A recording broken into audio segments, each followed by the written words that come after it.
This podcast is rated R for restricted. Under 17 requires accompanying parent or adult guardian. Mission 250.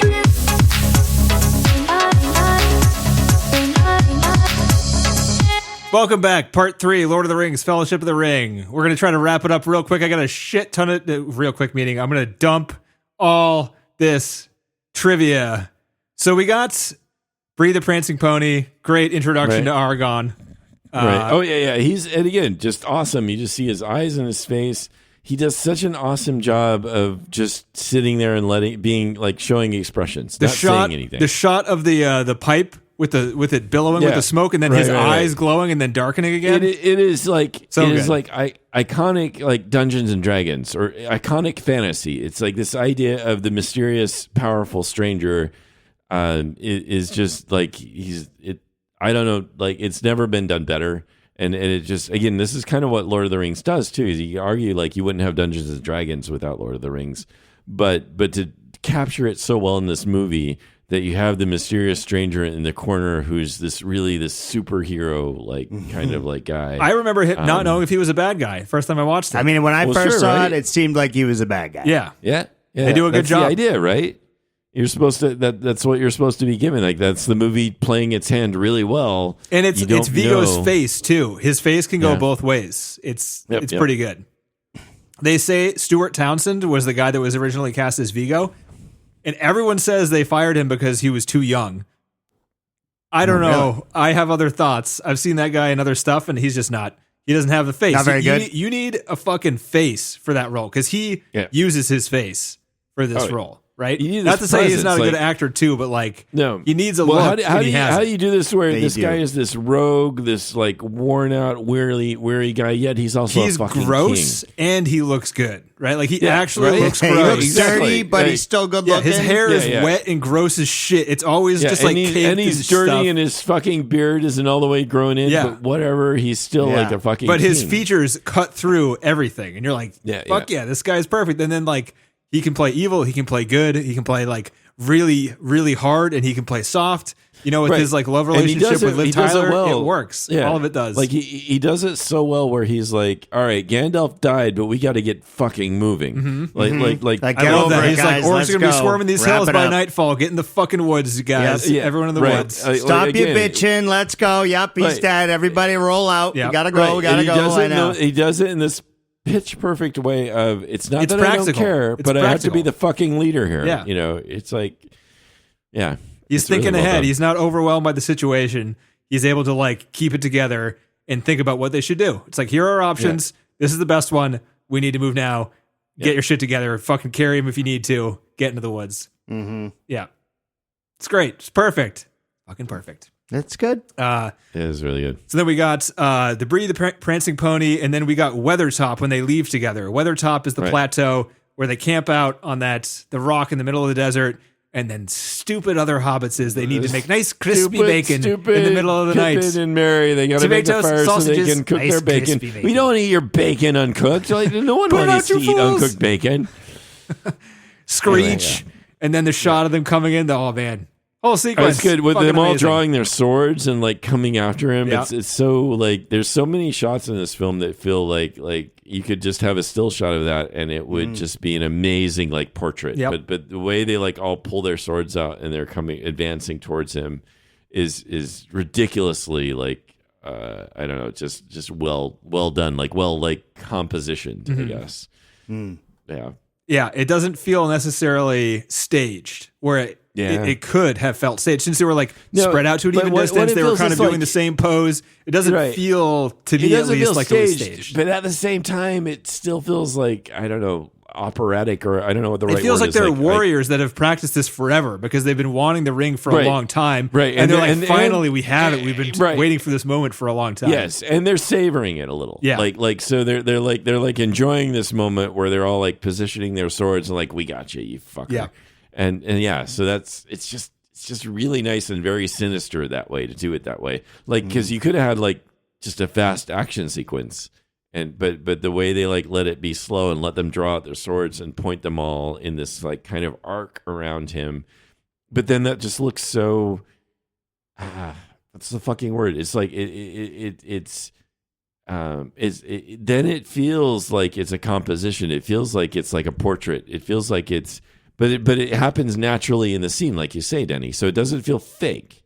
So this fine line to have this like composition of a scene where it feels really iconic and artistic, but it doesn't feel like it's there artificially. I think part of the reason it keeps that tone, and it's the same reason the special effects look so fresh, is because they keep switching up the method that they're presenting this information to you. Like right when he wakes up, it's like a buddy comedy type of thing. They're like, oh, they're goofing around. You're like, no, this is a fucking serious situation. And then it becomes serious. And then there's this choreographed attack. And then it turns into like when he puts the ring on, it's the first time you see what it looks like when he puts the ring on, and it becomes surreal and it's all flashing, and you see these ghosts, and he stabs them, and there's this weird shit going on. And then you're in fear for Frodo's life. The way it just changes its style. It does and well. Tone throughout. You're like right. it works throughout, but then it shifts yet again. And you get to have like Aragorn gets to have his badass moment of a fighter, and it's really when he throws. I love that. It seemed like torch such 80s awesome. Special effects when he throws it in the head and the guy's on fire, and you could just tell it's like a kind of a cheap special effect. I like that too. It's still like get him, fuck him. It looked like Friday the 13th with like some cheap costume and a dude in a flame suit. Yeah, which is definitely what it was. That's still good. Yeah, and then you got Liv Tyler coming in. Yeah. Steven Tyler's daughter popping in this movie from Armageddon fame. I was not I've never been a huge fan of Liv Tyler. That was a little bit surprising, to be honest. Good. I was like, holy shit, Liv Tyler? All right, what do you think about her, TC? She made it into the movie. What did you think about her? Bland as usual. Really? Yeah. Okay. Yeah. Yeah, I feel like she got the, she wasn't there the rest of the movie. They filmed this movie like she was only there for like a couple months out of the 17-month shoot. So like the camaraderie with everyone else, since she wasn't there either. It wasn't there. Yeah. Same with like Cate Blanchett. Well, she didn't have a lot to do, and neither did Kate. Really, I mean, I would argue like Cate Blanchett fucking makes like she kicks out the movie so well. Like it's amazing. Her presence is one of the most memorable in the movie, just because she seems like she's like outerworldly almost, like she doesn't even belong in the world that she's in. Again, if you watch like like Galadriel is such a fucking superhero in the Rings of Power. She's this like badass elf warrior, and so it's kind of neat to see her in this film too after watching those prequels. But yeah, she's like otherworldly. Liv Tyler doesn't live up to that, but she's a younger elf. I don't know, whatever. But she's supposed to be the love interest, and that's alluded to in the books too. There's not as much done in the books about like her and Aragorn, but it's certainly alluded that he and her like have a love interest. She has to speak a made-up language in this movie, and she doesn't break the reality of the movie. I mean, come on, give it to her. That's fair. She's doing fine. She's not. Yeah, I agree. She doesn't have the time on set to get into it as everyone else does, and she doesn't ruin the movie. No. Well, I guess that's a good point. Yeah, and she still has that otherworldly look too. She does. She looks like an elf too. Yeah, she looks fucking weird. Right. It works really well. It works well enough for that. You're right. She doesn't have much time to do much, and she does well. Yeah, I agree. I don't think she like disrupts it. No, I think Cate Blanchett, on the other hand, elevates it. I think she does. Her like very short moments in the movie. I don't know what Kate did to you, Terrence, but I mean nothing really. You don't like Cate Blanchett? That's crazy. I'm not a huge fan. No, I mean I'm not like anti Cate Blanchett, but I'm not. Tar just didn't do it for me. I didn't like Tar. That was like the only thing though I didn't like. I think that kind of ruined it for me. I don't know. I think Tar had its moments. It wasn't necessarily her that was the weirdness. Yeah, it wasn't her. It definitely wasn't her. It was the director.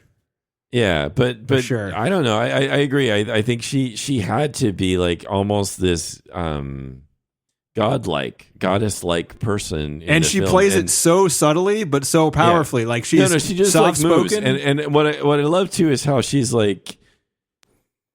There's a grumpiness to her tone, which is like really. It seems like she could be anything. It honestly seems like she's kind of everything at once, almost like she's evil and good and all this stuff, but she's kind of found this middle ground where she's just like a statue and has to deal with it, like with all this knowledge. And this is the idea. Exactly. Right. She's been around for thousands of fucking years and like dealt with like, again, like in the prequels, she like fights Sauron and does all these, like goes through all kinds of like torturous stuff. And so she's been through a shit ton. and she conveys this well. Like she's like you said, Denny, she's been around forever, so she's dealt with all this stuff, and so she shows like this whole gamut of stuff, like all at once. And yeah, it's really well done. Like the way she moves slow, the way she just looks, and it's just like, I don't know. It's like almost like she you could have played this as like, oh, she's the sweet, kind one or something. She's like all nice to Frodo and trying to help him out. And that's not what happens. That's not what this comes across at all. Well, it's part of the editing too. So if you watch the extended edition, there's a whole long sequence they shot. One of the longer sequences they edited out was when they were in her kingdom area. I forget what it's called, but there's a scene where she gives elf place. Yeah, they give everyone gifts, and actually, like looking back on it, it's kind of weird because the rope that Sam has that comes into play later, which TC, sorry, that's a spoiler, but if you watch the extended edition, she gives him this rope, and like she gives everybody an item, and if you don't watch the extended edition, they just have the item later, and you don't question like, where'd these come from? You don't even question it. You're just like, oh, they have shit in their backpack. He had rope. Right. That makes sense. They're on a journey. They've got all sorts of random shit. They're hobbits. But it's a super long scene, and it changes her character, John. Yeah. Because like it shows her just being more like a normal humanish elf or whatever. Yeah. Like it takes away the mystery that the theatrical version has. No, and in a way, I mean, the book goes through all of that where she gives them the gifts and talks to them, but the book has a lot more time to allow her to be complex and to not be like, oh yeah, she's giving her gifts and treating them well and whatever. And they have she falls in love with Gimli, or Gimli falls in love with her. No, Gimli is enamored with her. Yeah, and she knows it because she can read people's minds. No, he like asks. He like she lets them each ask a boon of her, and he's like, let's fuck. He asks for a lock of her hair, and he keeps it with her. So that's what he does in the book. Oh, he got it. What a creep. He's got a little puff of hair. She is, well, and the other thing that happens in the book too is like, so there's a lot of tension between the dwarves and the elves. They wouldn't allow the dwarf into the tree land. Fuck the name. That sounds right. But I think you got it dead on. That's what Tolkien named it. In the book, they insisted that Gimli be blindfolded. Because as a dwarf, he was not going to be allowed into that area. He was not going to be allowed to stay there or visit there. It's very unusual for a dwarf to be allowed in elven lands. But then the team agrees that they all will be blindfolded, because rather than just Gimli alone being blindfolded. So there's a lot of tension there. And yeah, he becomes enamored with Galadriel, like in a really nice way. It's not like he wants to fuck her. It's more just like he's just like impressed with her. And her presence. I know, John. I'm joking. God damn it. I know. Well, I can't tell, Denny. You're an asshole. I don't know. Sometimes I don't know. Assume it's all sarcasm. That's the rule of thumb.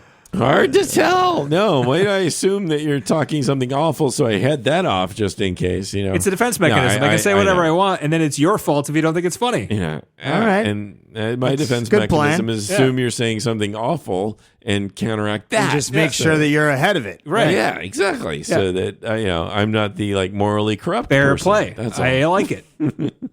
Yes. Anyway. But yeah, again, another sequence where, again, in the film, they've just got to fucking pare it down and figure out let's just cut this down and not make it too confusing. But I love it how they, again, this is the same thing that comes across in the intro with her, is this sense of, it's not a friendliness. It's like this, it's this really complex tone that she has. It's almost like she represents more than just herself. Right. But also what it represents, the idea is this is somebody who's lived for thousands of years and has seen all kinds of shit. So you're not going to get happy or sad. You're going to get something more complex than that. She's basically Sean Connery from Zardoz. That's her character. There you go. She's been alive for way too long. They want to kill themselves and they can't. So they're just really sad and depressed about it. She can say this and it's she can comment on humans and be like, those fucking humans. And it works really well. It's she's seen this shit. She's seen what the humans do. Yeah. So she's going to sit there. You think you're special, but you're not. There's patterns and I've fucking seen them over and over again. Right, exactly.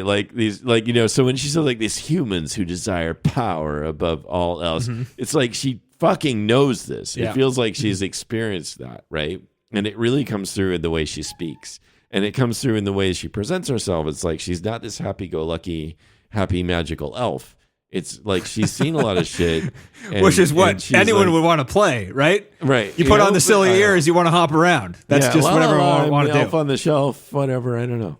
But yeah, it's just really a well done performance. Like the way they construct her character is awesome, and it works really well. And the intro, the fucking forest sets, like all that, the combination of they built a lot of that. Like a lot of it looks so small and precise that you think it has to be CG, but no, they built that shit too. All those like trees and shit. They had 8 trees, and they talked a lot about in the special features how they only had 8, which 8 seems like a lot to me.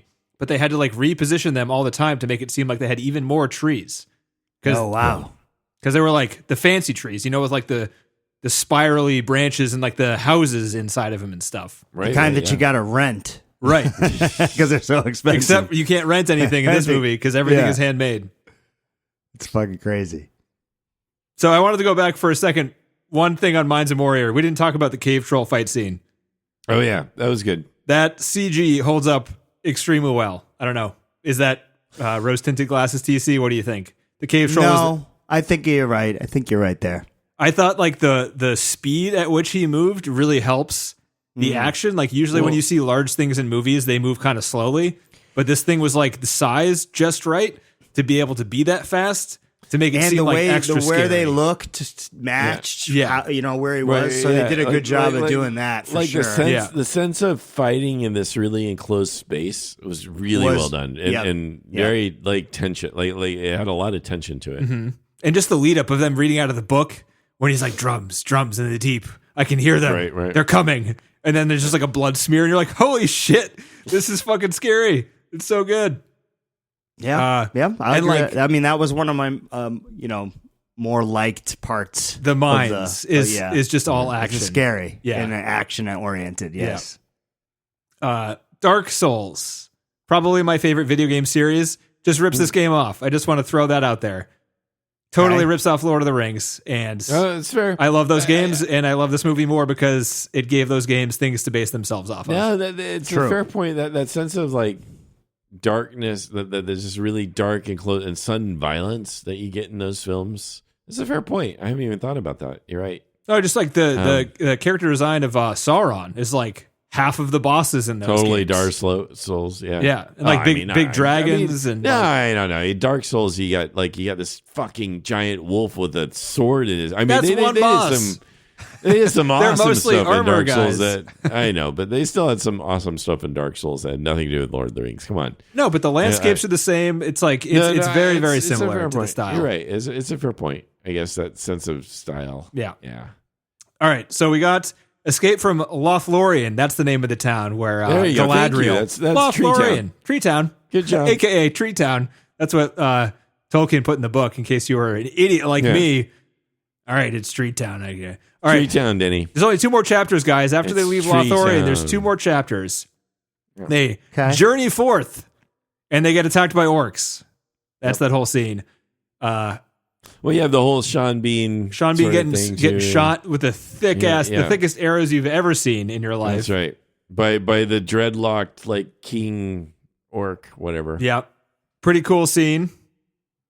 What do you think about the slow-mo and music during that scene, TC? Did you like it at that point? Or I was pretty too drawn out, do you think? I like the slow-mo music, but that scene was I like it, but I could see how it would be not in the direction of the best part of the movie if you didn't like the other stuff they were doing. I think again, like he's gonna get shot with an arrow once, twice, 3 times. I don't know how many times. 3 times a lady, right? I don't know how many times you need to see the same sequence where shot with an arrow, staggering back to go. I like it how they didn't show the arrows go in though. They just had the low end sounds and him getting hit. True. That was kind of cool. But that you had to repeat that like 3 times, I think. 3 times. Yeah, he got hit 3 times. Yeah, for sure. He got hit so 3. Shot with the arrow. Oh, he's down. No. Oh, it's Sean Bean. He's back. Look at him go. No. Shot with an arrow again. Now he's down. Now he's up again. Shot with an arrow again. 3rd time he's down. Now he's up again. And then he's down. And now he has time to cry about it. What the fuck? Yeah, this guy should be dead so long ago. Cry, but I don't know. It's weird, and maybe Rose on my side too. But I like this sequence a lot because I really like the arc of his character. I like how it works. Like I like how before he gave in to the corruption, and then he fights so valiantly against to redeem himself. Right, that's what he's trying to do because he knows what he did. Right, exactly. So it almost it sort of works for me that it's so repetitive, even so, because it just shows how much he's trying. Like one arrow for each of the hobbits. No, there's 4 hobbits. Yeah. Shit. Yeah, whatever. but arguably you could have just had one of those sequences. You didn't need 3. Shut up, John. You haven't learned anything from The Substance. Oh, God. It's going to win Best Picture this year, John. It's going to win Best Picture. I'm sorry, The Substance did not teach me anything but to be afraid of it. Should have learned something from The Substance. I just will run from The Substance if it tries to tell me anything else. I'm sorry, Substance.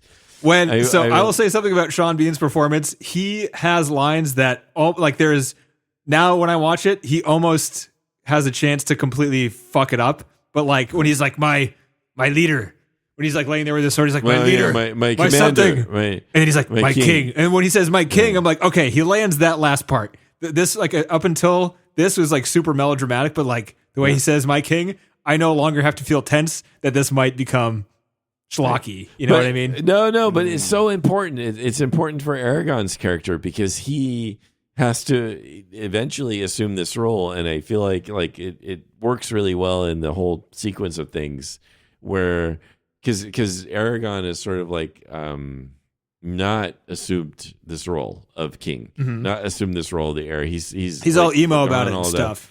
Yeah, right. But Sean Bean's arc, part of his arc, is to help Aragorn accept that. And that's what's kind of cool about this. Like it's sort of like it helps move Aragorn into this point where he's more accepting of what he needs to do because of what Sean Bean's character's Boromir is willing to do. I don't know. It's nice. That's nice, John. I like that. Yeah, I like it too. But it's so that makes that moment more powerful because it's not just about Boromir. It's about Aragorn realizing the importance of him accepting that role as king, which he eventually has to do. Spoilers. But, I don't know. Again, I get criticized as like there's a lot of this film. Don't even criticize it, John. Just you don't need to. You don't want to. It's the face shots or their things. There's an indulgence about it where you do something longer than you need to, or like in the case of Boromir, you could have gotten away with maybe him getting shot with 1 arrow and fighting back. It's a hero's death, John. He's a hero. I know, but. I kind of agree, but at the same time, I find myself watching it, realizing that that's the case. And even with that line, I'm like, don't fuck up the line. I'm like, okay, he got the line. It's fine. No, he doesn't fuck up the line. It's teetering even for me, who's fully invested in this, what I think is probably the best thing I've ever seen. Don't fuck it up. Don't fuck this up for me, man. I totally get it. Don't fuck this up for me. And then he doesn't like, thank you for not fuck. Like, that's how not okay it might have been. I know. I agree. He's that close. Fucking acting, Sean Bean. You got it. Yeah, right. You've been doing okay so far, but this was too much for you. I think this is above your head. No, but you got it. Good job, you. Yeah, I know. Give me my sword. Sequence for him. Give me it. I need to hold my sword. You're like, okay, give him the sword. We've seen this 1,000 times before. Okay. My king. No. You can't sound weak in the last one. You have to sound strong during the king, but also dying. Strong but dying. Can dying, you do that? Strong but dying. Oh, you're strong, but if I'm dying, I'm not strong. Fuck off. So you don't want Sean. the squeak at the end? The king? You don't want that? No. You get rid of the squeak. Squeak. Yeah. No squeak. No. 2 more takes without the squeak. Can we do that? All right, let's roll. They talked about during the making of when they were filming that scene that they did a 2-shot, but with 1 camera. So they were filming like Aragorn in the morning, and like Sean Bean was on the ground dying, and Aragorn was getting his shots of Sean Bean's character dying. And then they had a lunch break, and then they filmed Sean Bean. So he's like, I just had lunch, hung out with a bunch of people, and then I'm on the ground trying to act this thing out. So maybe they should have reversed the shooting to have him go in the morning, so he wasn't all happy when he was trying to film this very pivotal scene. He's like, I need lunch. No, he was full. He was happy. He wasn't upset. I think maybe a little bloated, you know? Hard to act on that. Yeah. Samwise, also a scene that could have been super sappy, but when he starts walking out trying to get to the boat where Frodo is, I think it plays great. Like, it could play terribly, but it plays really well. And you could argue it's too fucking long. You could still fucking argue that you don't need to have him drowning for so long. But I agree, Denny. I like it, but he's okay with it. It shows that he's gonna die, and if that's what happens, he's okay with it. I know. I get it. Right. Yeah, that's I the like point. that too. But there's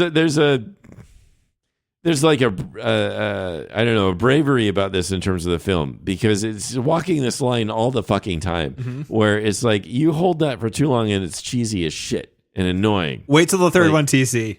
I know. Speaking of this one complaint, again, extended editions, I would worry, right? But it's make sure you wear your diaper for the third one. That's all I got to say. Is it funny? Yeah, it actually gets more funny. Okay. Yeah. Well, then it's darker and more funny. I can hold it. Yeah. You'll be all right. you can laugh. You can laugh through pee. I mean, you can hold pee through laughter. I can't. Won't be comfortable, but yeah, probably can do it. Yeah. All right. We'll see how it goes. We'll see. Yeah. Maybe just a maxi pad in the front. Okay. All right. That makes more sense. Yeah. A couple squirts. That checks out. Absorb that shit. Right. Yeah. What are we talking about? I have no idea. Do we get since the end of the movie? You have anything else to say about the movie itself, John, before we get into trivia? I don't. Even talking through this after a week and a half of using literally all of my spare time to watch the behind the scenes stuff, my opinion of this movie has not gone down. Usually I get sick of shit pretty quickly. And this movie, it only goes up. It literally only goes up because it's a miracle. Like, how many movies have we watched? 400 fucking movies? And I've watched behind the scenes of all of them. Yeah. Most people, like, there are 10 where everyone's on board. Like, literally 10 where, like, everyone's like, this is going to be good.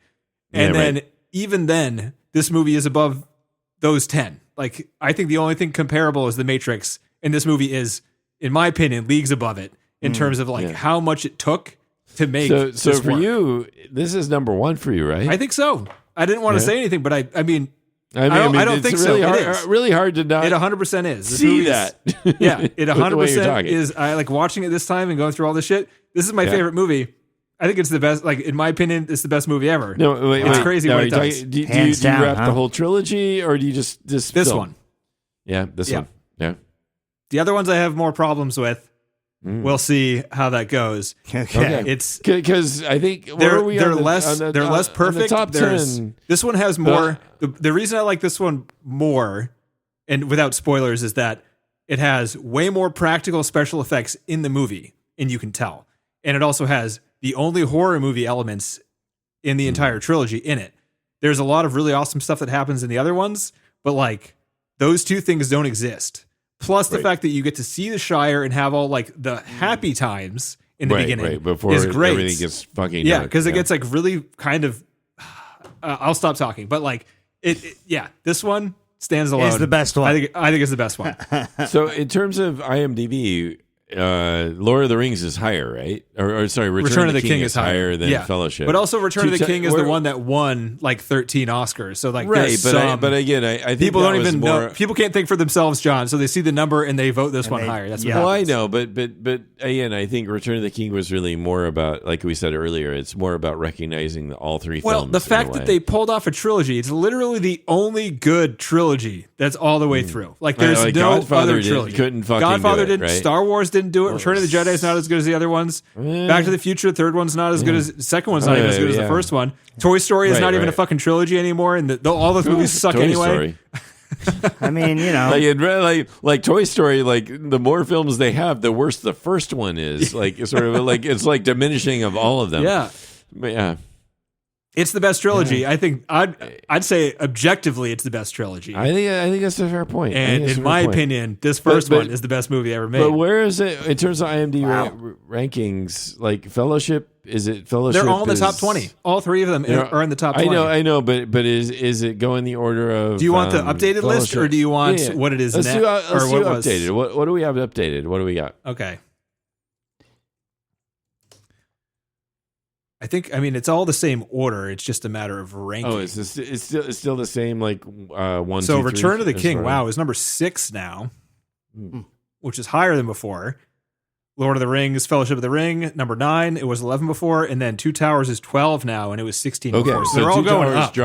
drops behind though, but Two Towers like drops behind the first and the third. Yeah. Okay. I think that kind of makes sense. I can see that. It's the middle bit. Sticking the landing is the huge. middle bit. The middle bit's always hard. Yeah, right. And then sticking the landing is important. Yeah, and they do it. They definitely do it. All right, so trivia time. What do you got? Can you believe moving it? to trivia. All right. So again, just to reiterate, 4 commentary tracks. One of them is with all the actors. One of them is with the writers, the 2 writers, and the director, Peter Jackson. So 3 people on that one. There's the artists one, which is like 10 artists that worked on like all the art design stuff. And then there's the pre and post production design team. And if I were to say you listen to any of them, listen to that last one, pre and post production design team. That one, if you want information for a podcast or just like a dump of what happened during the movie, that one is amazing because there's no fucking around. They literally just tell you what's going on the entire time.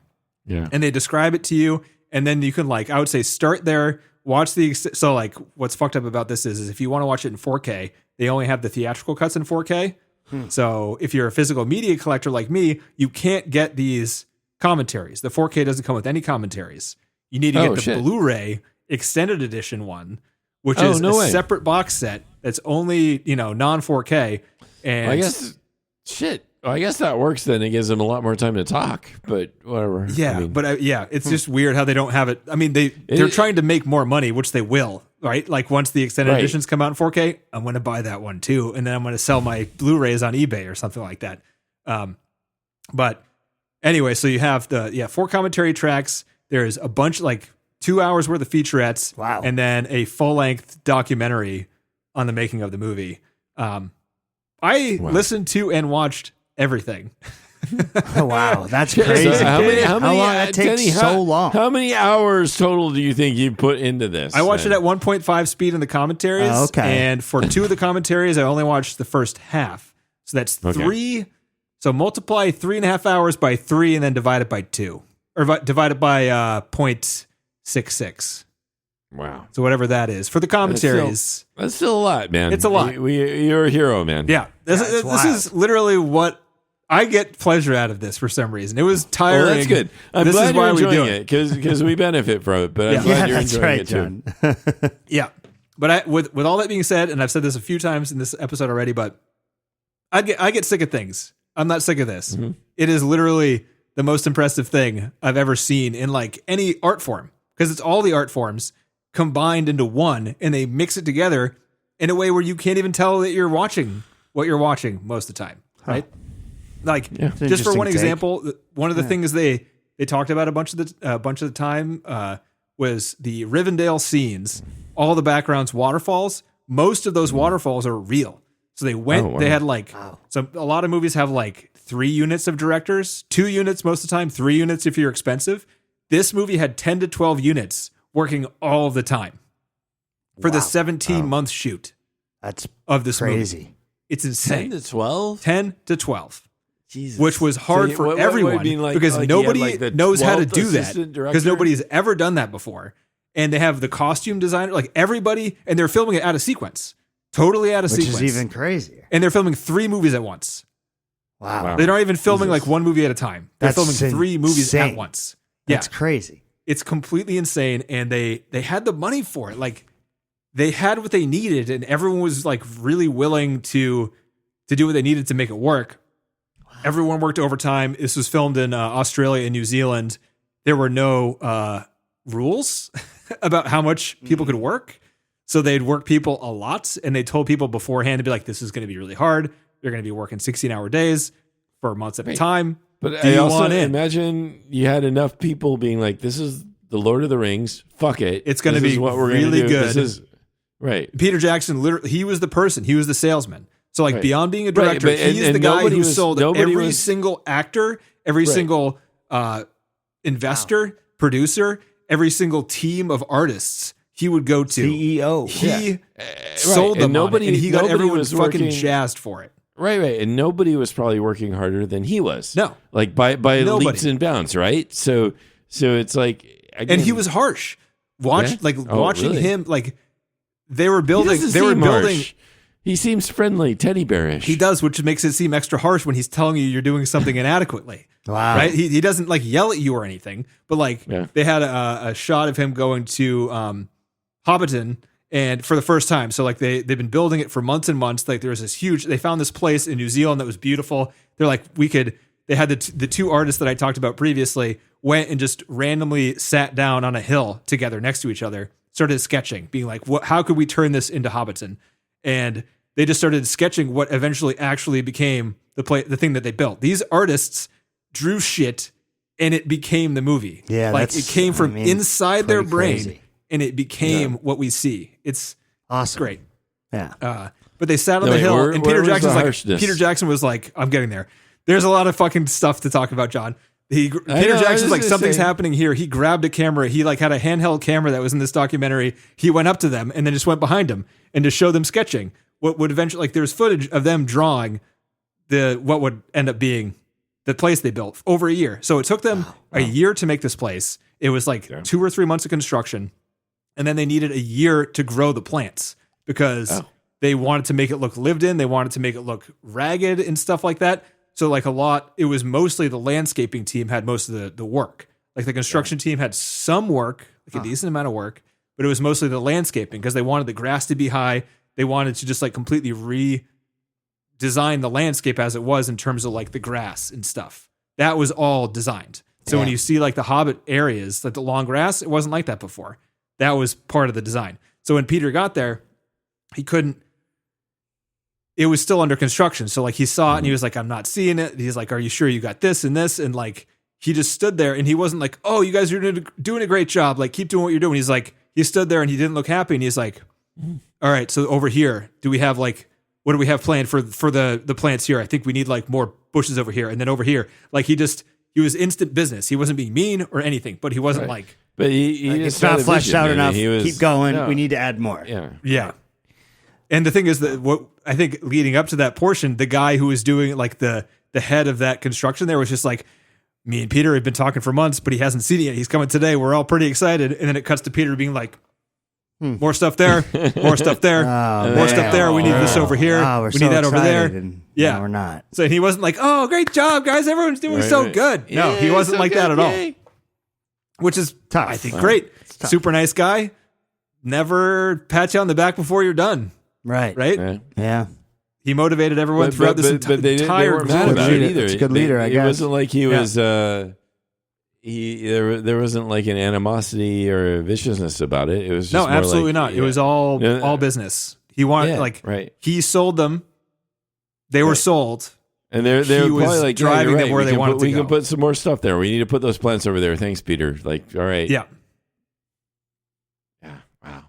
And that takes a lot of guts because a lot of people, I mean, I'm sure we all work with people who are afraid of being blunt with people to get shit done. Well, it takes a lot of guts to do it sometimes. Not me. But at the same time, these people already worked their asses off. They already worked their asses off and killed it. They probably what they had was pretty awesome. Oh, they were on the right path, 100%. Right. I mean, look what they came out with. So it's like he could have been okay with that, and it was 90% of the way there or whatever. But it's kind of impressive. Well, he also came like it wasn't 90%; it was like 20%, 80. It was like 20 because like all the buildings were still like raw wood and stuff, right? But even the 20% was probably pretty fucking good compared to other productions. Yes, I mean they don't build sets in real places; they just don't do that.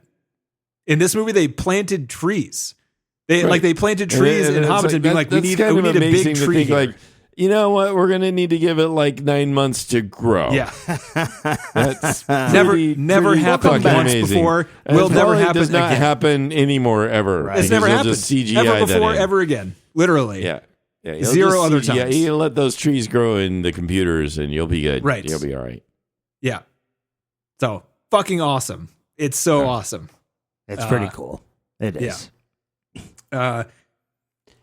So even though this movie came together really, really well, there's so much shit in this movie that they were throwing things together the entire time. Like the biggest example, if you watch all the special features, was the prologue. That was being moved around and re-edited the entire process. It gave everyone a huge freaking anxiety attack during the editing process right before this movie came out. That makes sense though, because again, it's such a fucking challenge. It's so important. They're like, and it's very important. But I can see them over and over again being like, "It's not working. Like we're trying it this way." But this movie would work like, even if you didn't. If you started from Frodo reading a book under a tree, it would work to an extent. But you gotta give all that background because you gotta know that there's this huge history. You don't have to. That's the thing I'm trying to say, right? But the fact that it's there, it makes it a different movie, right? But like the whole thing is like the way it's constructed. It's really hard to move yourself back before it's all edited together and be like, how does this work as a movie, right? They didn't know how to do it. They didn't have a solution. They didn't have any. They didn't have good options. They had no options, right? So they were struggling with it for a while. And if you don't get the beginning of the movie good, then the entire trilogy is fucked. Well, right? Then you're worried. Then you're fucked, right? If you're like lost, then like again, that's because no one gets lost watching this movie, right? TZ? No one. Nobody. It's so clear. No. Just name drop explain an entire 3,000-year history in 7 minutes. I got everything. Right. I understood it all. Mm-hmm. So to Harry Potter, right? Like Voldemort, he's the boy who lived. Right? We're good. Let's go. Let's move forward. Where's Hermione? I miss Hermione. That's right. That's right. Where's Hermione? This is a guy movie. Where's the girl? I thought we were watching Harry Potter. Hermione grows up to be Liv Tyler? This movie's fucking weird. I mean, that would have actually happened in my head. Her hair straightened out. Look at that. Wow, look at that. She really turned out to be a different woman, didn't she? Yeah. Good for her. That's weird. Yeah, for her. So yeah, the logo in the movie, the Lord of the Rings logo, they forgot to make it. So they threw it to one of the graphic designers, artists, a week. You mean the very first one? Yeah, that comes the on? gold, which looks a little. I thought it looked. Don't say anything negative about it, John, or I'll punch you in the dick. I'm going to say something negative. It looks a little cheesy. I love it. I'd say it looks a little cheesy when I see it. When I first saw it, to your credit, it was made in 1 week. Somebody made it in 1 week. Because they ran out of time. They forgot to put it in there, and they ran out of time. I'll say that shows. You know why? Because they originally had a different logo. If you watch the extended edition, there's a different logo, but it's in a scene that is deleted. What is it better? Do you like it? No. I like when they get to the Fellowship of the Ring logo. That's good. The Lord of the Rings one looks a little cheesy. I like it. I'll say it looks a little cartoony. See, I have rose-tinted glasses on because I thought it looked really good. I thought it looks a little cartoony. I think it looks like kind of hammered metal, like a real kind of thing. That's what I thought it looked like. No. Rose-tinted glasses. I'll keep them on, guys. I'm not taking them off. Whatever makes you happy. Keep them on. You do you, man. You be happy. Yeah. I can't, what do I want you not to be happy? I want you to be happy. Thank you. That's nice. Yeah. The first battle scene was done in a muddy ditch. The behind-the-scenes footage of it is like 600 extras in what looks like rubber helmets and capes and stuff fighting each other in mud. And you mean as part of the prologue? As part of the prologue, like the Lord Elrond when he's fighting with his army and stuff like that.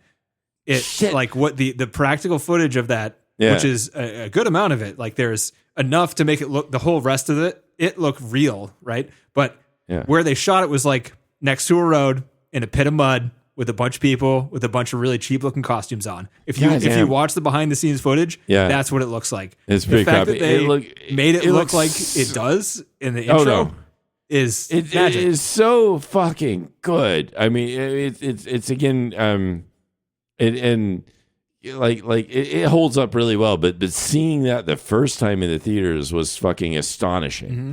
Like I don't think I'd seen anything like that.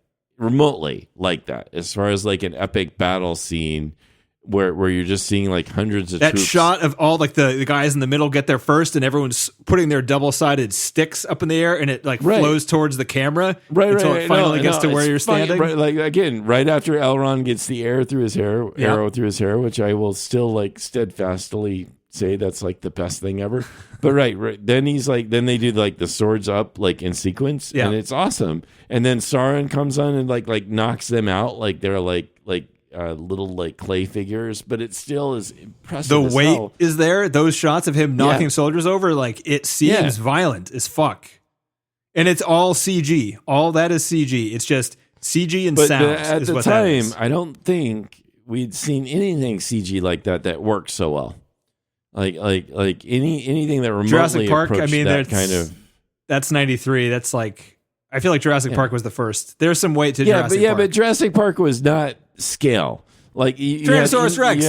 That's pretty big. Yeah, but that's one fucking big monster. I don't want to shit in your parade, John. Right. No. There's a giant dinosaur in Jurassic Park. I know, but that's one giant dinosaur. That's different than showing a battle scene of multitudes. Different. I mean, it's like apples and oranges in terms of trying to make that work effectively. For sure. I mean, the second one, Two Towers, set the bar for that kind of thing. Like this one has a pretty good one. Second one is even better. Third one is arguably even better in terms of like battle scenes.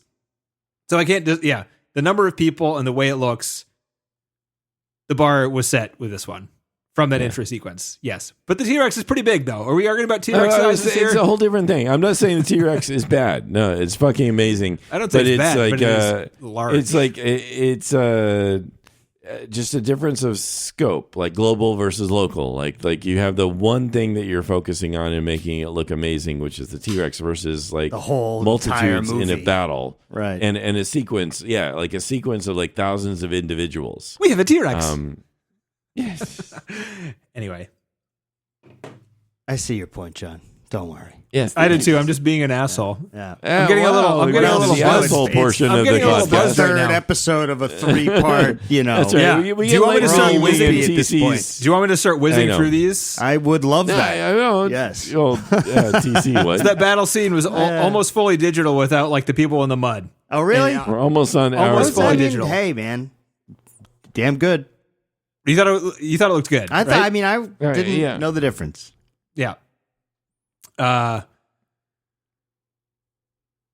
Sauron falling was a combination of sounds between ships compressing and old World War II airplanes combined. Nice. Very cool. Old Bert would have been proud. Yeah. Yeah, that's awesome. I like that they did a lot of the sound design, just like unique, fresh, random other combinations of sounds that shouldn't sound a certain way together, but they do. It's pretty cool. You could tell that that's what they were doing. Yeah. Oh, absolutely. Because that is definitely what they did. Yeah. 100%. It's like a Star Wars mentality. It's like, let's combine this animal with metal, and then I'm going to throw this into the trash, and that's going to sound like something, and then that's going to be Let's slow down that howling to 50%, and then we're going to add in 2 refrigerator noises, and then, by the way, we're going to add in cars crashing, and then we'll see what that happens, and we'll compress it all together, and we'll distort it. They did that for a lot of the stuff, and they were struggling with the Dark Riders. Oh, really? The Nazgul. The Nazgul. And they went from noise to noise to noise. They were doing these edits with like parts that were unfinished throughout, so they were just like the Nazgul sounds were just unfinished for a while until someone was like, hey, there's this woman that works in accounting or something like that who has this horrendous scream. She can scream like nobody's business. Really? There's like Marge? I'll get her name as I go down this trivia, but her name is something like Marge, and her scream was fucking like famous. How did they know that? They brought her someone pour coffee on Marge, and so like the people working on the sound didn't know it, but someone like who they were looking for a sound, they're like, oh, you're looking for a scream? This woman can scream. They brought her into the sound booth, basically just her scream. Wow. She is the Nazguls. Those Nazgul screams are awesome. Yeah. I mean, in terms of being scary, and it's Marge, huh? It's Marge. I'll find the real name later, but it Bob is having like an illicit affair with Marge. He's like, this girl can scream. Let me tell you. Let me tell you. Like, who in here? I know. I had like I live in an apartment and I almost got kicked out. The Gollum cave, that shot of Gollum from he's eating the fish and he's by himself, and it's during the prologue. That entire set is real. Everything in that shot is real except for the CG Gollum in the center of it. Huh. Kind of hard to believe because it looks so good. Yeah. But it's just a set. Wow. Grow in the building. Move. Yeah, we talked about forced perspective. We did. So yeah, all the tricks they did for like, I guess we talked about a lot of those. Did we talk about? So the studio, was the one who requested the prologue in the beginning. And they wait. So they hadn't planned the prologue initially? They were just going to jump right into Frodo and Gandalf? Yeah, that was the first cut. They initially put the prologue in the extended cut, or in the first cut they had, it was when they were showing more of Bilbo's book that he was writing, and they were going to like show him writing the book, and then they were going to show the pages, and they were going to dive into the prologue. Right. So we were going to have like Frodo and Gandalf, and then maybe we moved to Bilbo. And then Bilbo that gives us like, then they're going to go into like the background. Right. Right. But then, so the studio gave him a note being like, we need the prologue in the beginning because this just seems like we're jumping in from nowhere. And they took that. So they asked for 2 minutes. We need a 2-minute prologue. And what Peter gave him was a 7-minute prologue. And the studio was like, even better. I'm sorry, best prologue ever. It's the only good prologue. Name another good prologue. It's hard to think of any prologues for starters. But that's true. Yeah. Let's see. So the shoot of Ian and Ian, McKellen and Holm was a month of the shoot. 17-month shoot overall. A month of it for them was them in Bag End. And a lot of it was separate because they had like the CG shots of like one person being in a miniature house or against the green screen.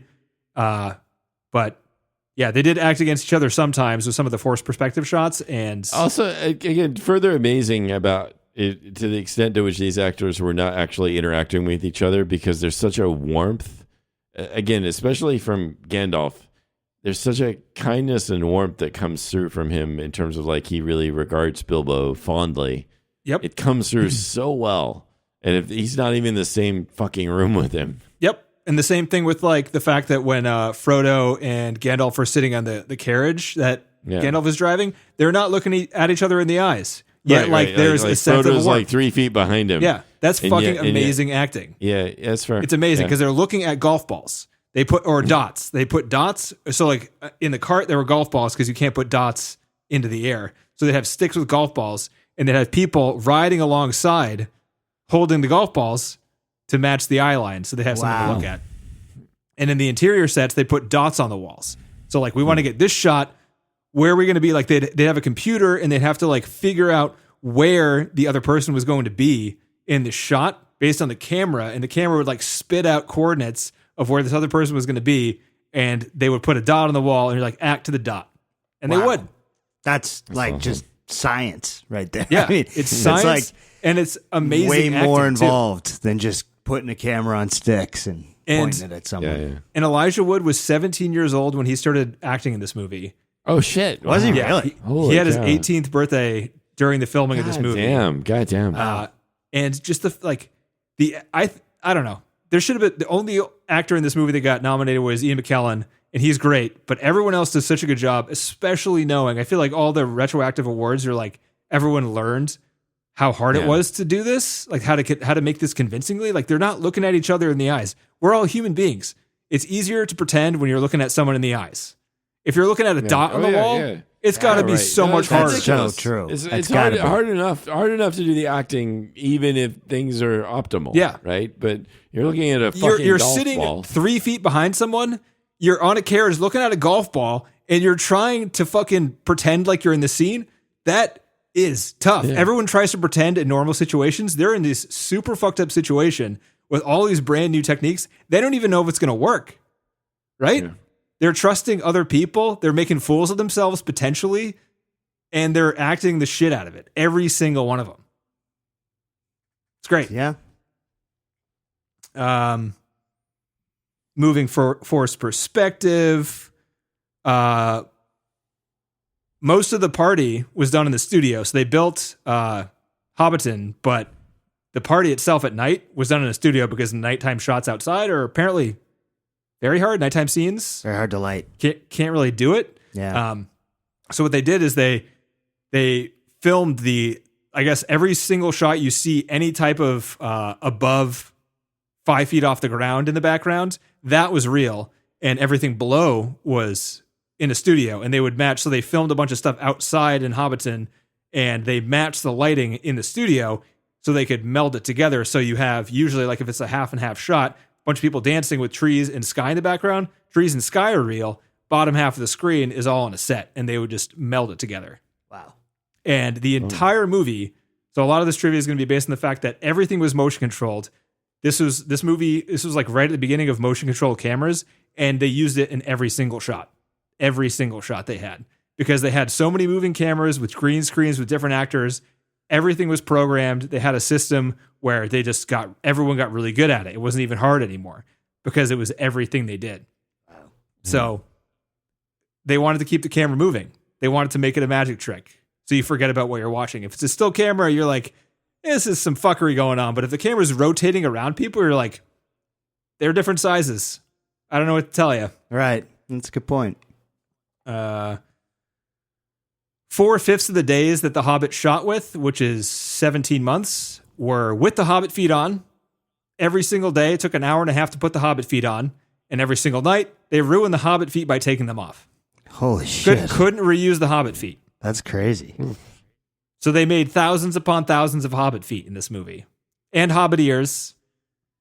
The amount of costumes and prosthetics in this movie were ridiculous. They foam latex. The number one purchaser of foam latex in the world was the production of this movie for a year and a half. That's wild. Yeah.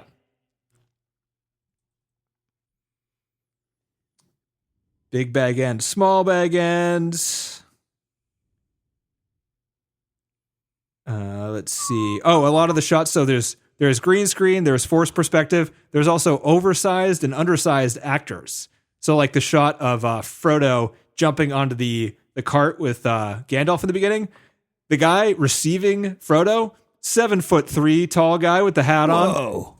And then when they reverse the shot and then they just like cut to the other side, and it's Ian McKellen with a small person. It's a little person with a literal rubber Frodo mask on and a wig. Wild. Isn't that insane? That's crazy. I mean, TC, is this like... It's so there's so many like right? in-depth things that had to happen every single for this to shot look the way it does. Right. Yeah, you had to have known what you wanted to have shown to get the shot you needed, and the opposite sides. Like you had to plan around an entire scene to get all the tricks, and then have like literally 4 different actors and a bunch of prosthetics and a bunch of like camera trickery to get these guys hugging to make it convincing in camera. It's incredible. It's ridiculous. For a lot of the close-up shots of the ring, they actually produced big rings. They had 6-inch diameter rings and 8-inch diameter rings. That makes sense because they had to show it like to make it look big, because you can't get cameras that look that big. That's something that like Hitchcock did, where he'd make a big phone or a big pair of glasses, to make it look like you were really close to it, but it really is just a big prop. But you see, Denny, my influence is everywhere. It is. Thank you, Hitchcock. I finally learned Hitchcock is a master. So you feel my hands around your throat, Denny. It feels good, doesn't it? Every piece of production was handmade. I know I've said that a couple of times, but think about that. Just think. Every detail in the woodwork, every spoon, every cup, every piece of metal, every boot, every shoelace, every single thing in this movie was handmade. They had a 2,000-person production team that worked for 4 years on this movie. Wow. And these movies, basically, though. Again, on these movies. 4 years on the This three, is one right? movie in my mind. Like, this is basically... It is kind of one movie. It's hard to judge it against anything else because nothing else has ever been made like this. That's kind of but that's important to kind of consider when you talk about the logistics or the money or the production values. It's all 3 at once. And that's why like when the awards really started to come out for the Return of the King, we're going to give you 5 for the first one, 2 for the second one. We're going to see how it ends up. You fucking did it. Here's all of them. What you did. Take all of the awards. Like, holy shit! Nobody else did this. If Godfather had like started out planning all 3 at once, then it would have been quite different. Than what they ended up with, right? And this is different to have this kind of. First you have the story and the scope of what you want to do already. It's the best fantasy book ever written, right? You're starting from there. You know that's where you want to go. Point. Right, that's different than, say, The Godfather. I don't know if they had, like, the arc of what they wanted. It's like the first movie, like, typically... We're comparing this to The Godfather? No, I'm just saying, like... Don't ruin Denny's night, movie, John. Yeah, don't fuck this up for me, John. No, I'm just saying, like, you have the first movie, and then it's really successful, and it's like, oh, fuck, all right, let's go make a sequel. That's different than this. Well, that's what happened with this in The Hobbit. You could equate that. This is one movie, and The Hobbit is the second movie. Yeah, right. The Hobbit is like, oh fuck, let's go make a sequel. Yeah. And then the studio's like, hurry up, we want money now, and that's when it fucks it up. Yeah. Right? It's too bad because The Hobbit's great too, and it could have been good, and it's too bad it wasn't. Yep, agreed. Elijah Wood was the first person cast. They had a large casting call for him. Obviously cast him first. He's the most important character in the movie. Yeah. They needed to make sure they got somebody good. They were nervous about it. He auditioned. Their worries were gone. He was amazing. He was perfect. Everyone was like, this is the easiest choice of all time. Elijah Wood is going to be Frodo. He was excited. He's a huge Lord of the Rings fan. He looks the part. He's a great actor. Yeah. I saw him before I saw this movie. He was in a Deep Impact. Do you remember that movie? He was in The Good Son. Actually. Yes, I do. The Good Deep Impact. Yeah, so he'd done some stuff. He was a child actor, and he was good. Deep Impact was a pretty good movie. Yeah, I like that one more than Armageddon. It was a blockbuster. Yeah, it was riding the coattails of Liv Tyler's Armageddon, with Ben Affleck and Steve Buscemi and Bruce Willis and all those people. Yeah, there. that one. Don't want to miss a thing, man. Don't want to close my eyes, John. Don't want to close my eyes. What a weird family, the Tylers. I know. I ever tell you guys I met Steven Tyler? No. What? No. Yeah, I ran into him in Boston on Halloween. Naturally. Yeah. What? Was he at the Packy or was he at the... Did you manage to insult him? Hey, your songs suck, right? No, we were dressed up. Boston, that's what you got to do. We were dressed up. If you meet someone in Boston, you got to tell them to fuck tell off. them to fuck themselves, and then We friends. were Legends of the Drunken Temple. We had like a 10-person team. You remember Legends of the Hidden Temple? We had all of the logos from all the teams, but they were like alcohol based.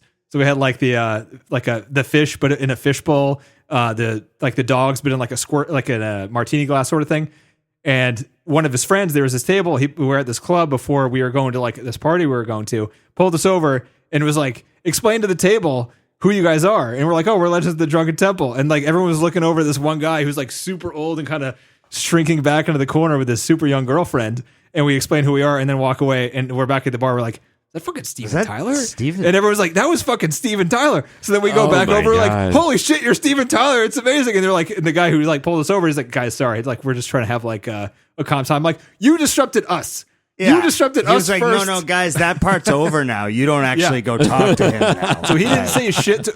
All he did when we were walking away was give us a peace sign. He didn't say shit. He got a peace sign from Tyler. Yeah. That's nice. So that's the most famous person I've ever seen. Fucking weirdo, dude. Yeah, that's crazy. He looked really weird. And this was like 10 years ago. He wasn't doing well. He's had a lot of mileage, man. Right. He has, yeah. The castle in Mordor was a miniature plus CG.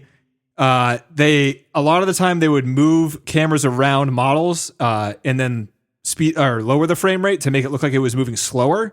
So like if you lower the frame rate with models, it makes it look bigger because of brains. I don't fucking know. It's like a trick that people have. Maybe it makes it look bigger because it's like with you lower the frame rate, you're like there's more distance as you move. It's like it takes a longer time to move around the thing. Right. Something. So it makes it bigger because you're moving slower. Yeah. I don't know.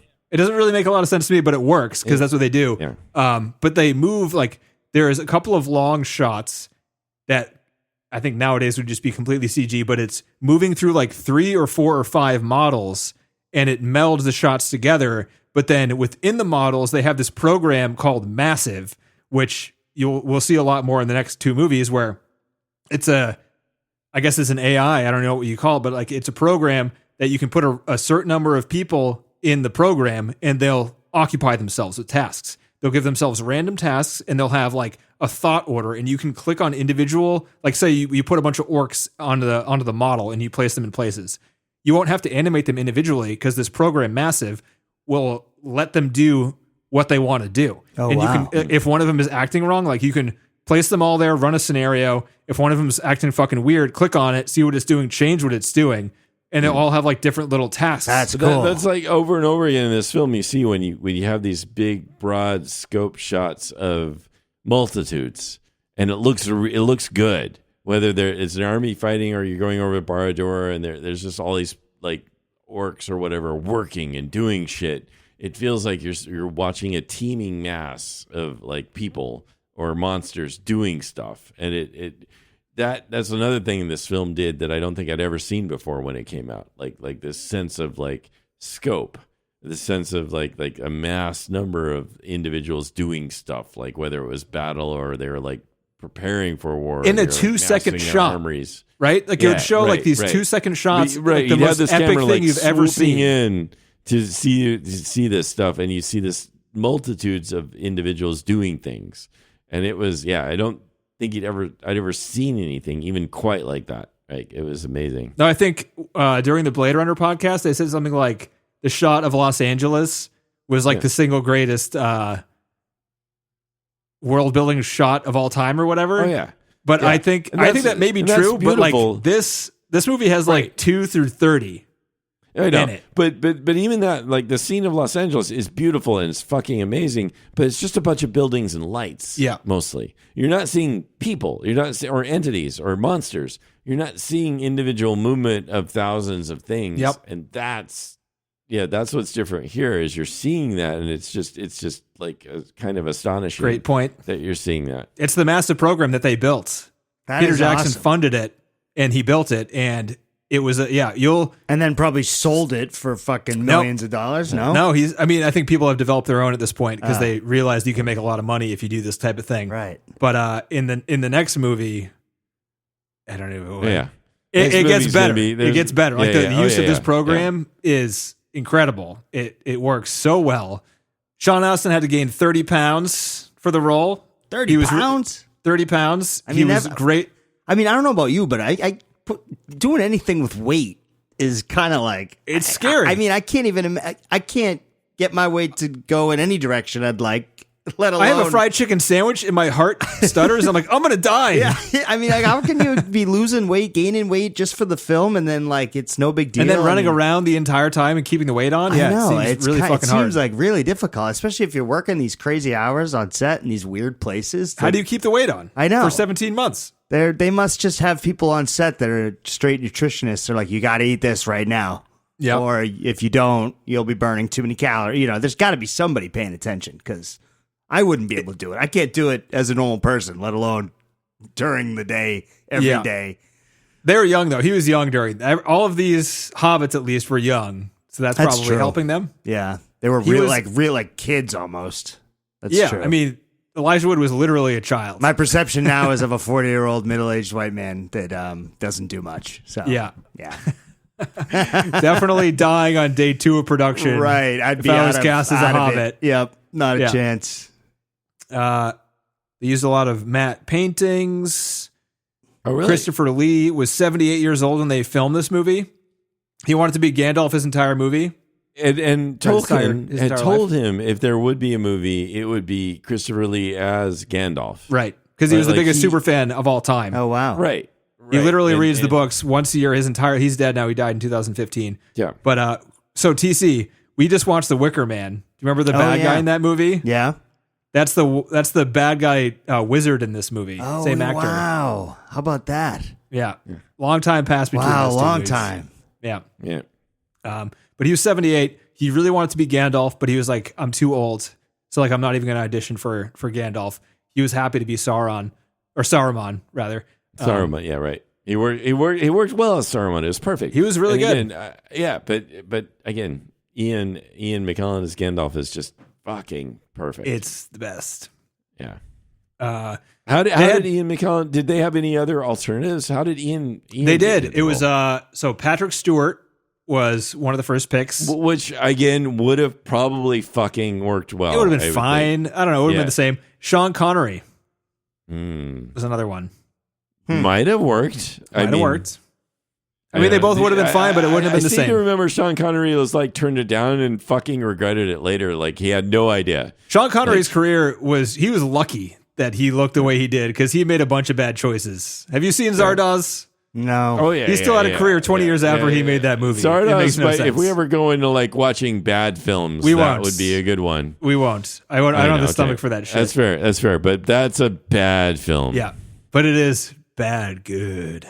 I know. Bad good. First line of the movie, of that movie, TC, is the gun is good, the penis is bad. Okay.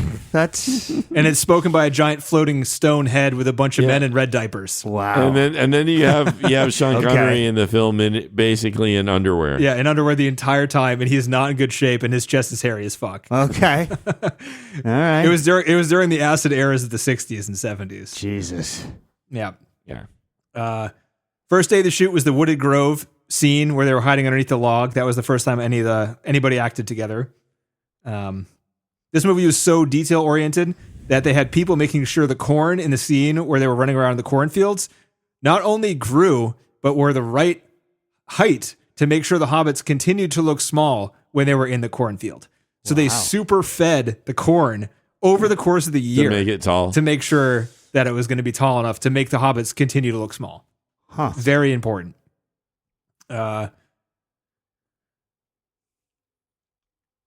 Fran was the name of the woman that could scream. The ring wraith woman, Fran. It's a good name. I got this girl, Fran. You tell her, let's get Fran in here. She's going to be in Nazgul. Let me tell you. She's so small. Oh my God, she can scream. I got kicked out of my apartment, man. They called the fucking cops. They thought I was murdering somebody. The gatekeeper scene where they're trying to get into Bree was 3 scale doubles. There was the guy on the outside of the wall. It was a bunch of mini little people in the front, but like Mary is in the shot, but he's on his knees next to the camera when he turns his head. So like he's kneeling next to a bunch of little people in wigs and face masks next to the guy. Like that's all in camera. That shot right there. Okay. Shot for shot, this movie has the most trickery out of any movie. Like every single shot is just like, how can we make everyone look the same and get the shot? Get on your knees. Trickery. Get to the little people. In fact. It's magic. The person in the bar when they go to the Prancing Pony and it's the 4 hobbits looking up in the shot and someone walks through the group and it looks like a normal sized person. They built a giant like robot body. Basically, it's like they started with somebody on stilts. They built around the stilts a leg, and then they built around the shoulders arms. It's like basically like the giant suit from like David Byrne's Talking Heads. You know that the stop making sense when he's in the giant suit. But then they put a giant head on him. It looks so fake when you watch it by itself, but then you watch it walk through the hobbits, and you're like, okay, that looks good. A half a second, it looks like a human. It's amazing. Huh. They use it all the time in that bar scene, and they just constructed this thing to do in-camera special effects. That would never happen these days. No. Never. No one's putting the money up for that. No. And there's every one of these tricks has the possibility of it not working, right? It's just so many points of failure in something like this. Right. And they don't have the extra time to like film a bunch of extra scenes or have backup shots. Like there's too much risk. Is this mostly Peter engineering all of this stuff, or who? Like, his special effects crew is amazing. The guys talking about it were like they would communicate what they could do and what they couldn't do. Like they could do anything. Like they weren't the people who were like, we can't do that, and then they'd figure it out. They'd be like, we can do that. And then if they couldn't do it, they'd be like, we can't do that, and then they wouldn't try. So like they knew what they could do, and they would do it. So like they're just great engineers, artists, you know.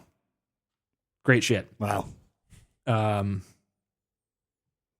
Fellowship theme song grew and grew until my least favorite part of the movie, TC, here I go on your side. My only part of the movie that I don't love is when they're in Rivendell and Elrond is just like, you would be called the Fellowship of the Ring. And that's like, also the movie. That's the title of this movie. Yeah. Me and Naomi were like sitting on the couch pointing at the TV like, that's the name of the movie. That's the name of the movie that we're watching. And the planet is Dune. Yeah. They call the planet Dune. It is not my favorite part of the movie. I'll say that.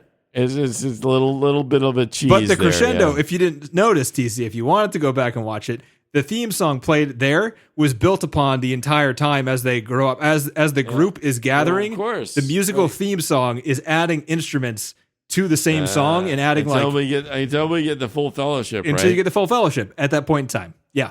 And then that same theme song is used and instruments get lost as people drop out and it gets more somber towards the end. Like there's this whole Howard Shore's score, dude, is not my favorite. It's my favorite. Lingering and ongoing.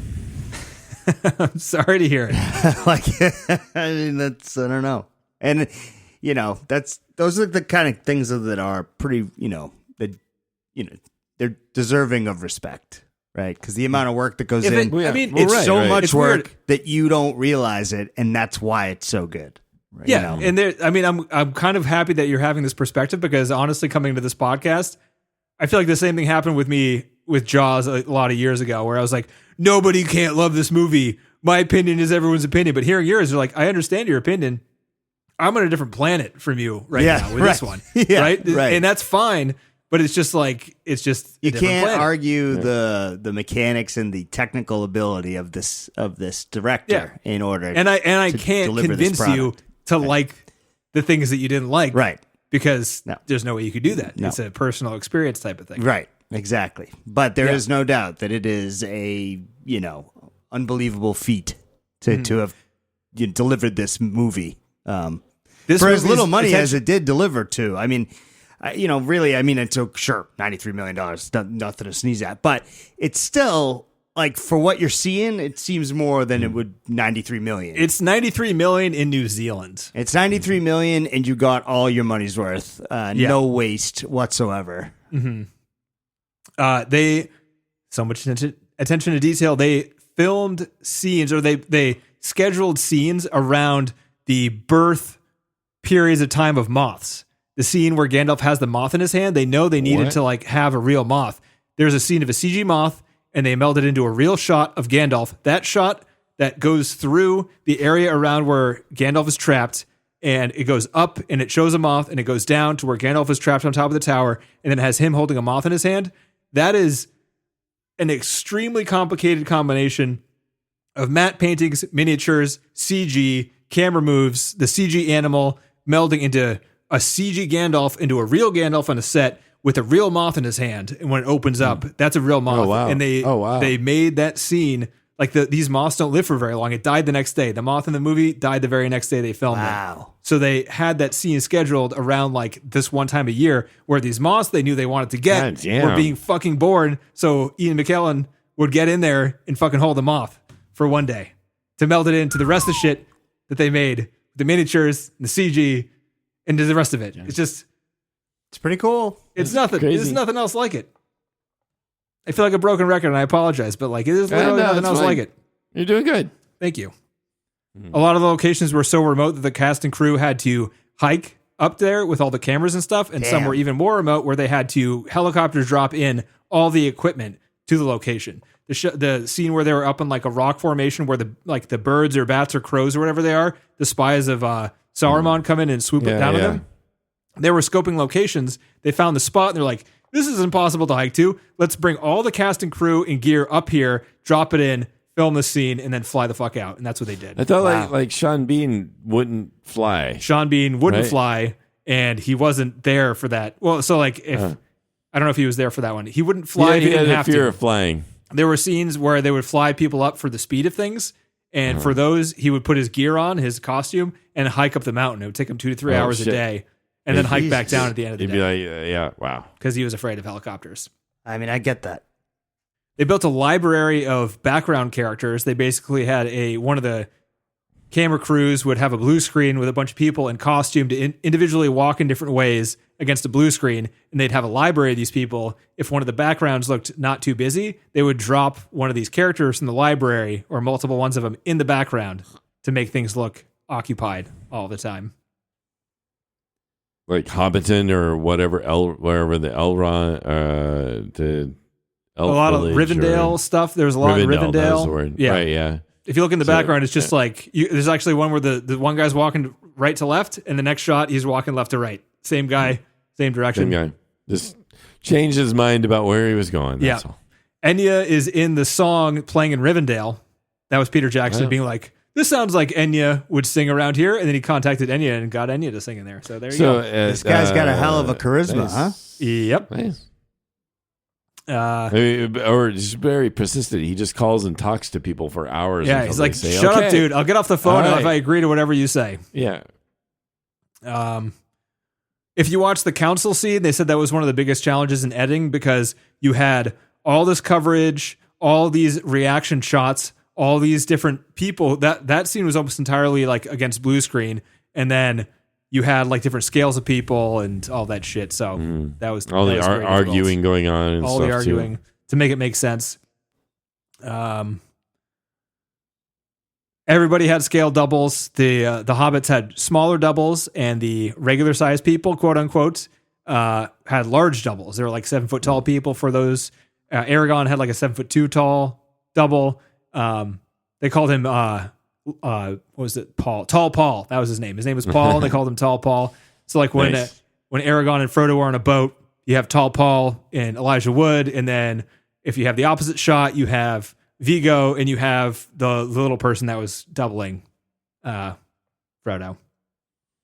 Scary Bilbo, they talked about that shot where he wants the ring again, and his face gets all scary and stuff. He gets his teeth get all pointed almost, it seems, or something. They talked about how they made that shot. We rewound it, watched it again, tried to figure out if what they were saying was accurate. We couldn't fucking see it. They said that they built stages of his face. So they took Ian Holmes' face and did stages of it, creating it like stop motion masks to become a scary person, almost like Indiana Jones' Last Crusade, the guy melting or something like that. Almost stop motion. He's becoming a monster. Right. But they melded the scary faces in increments with the actual actor's face. And even in slow motion, going frame by frame, you cannot tell what is going on. They melded it so good.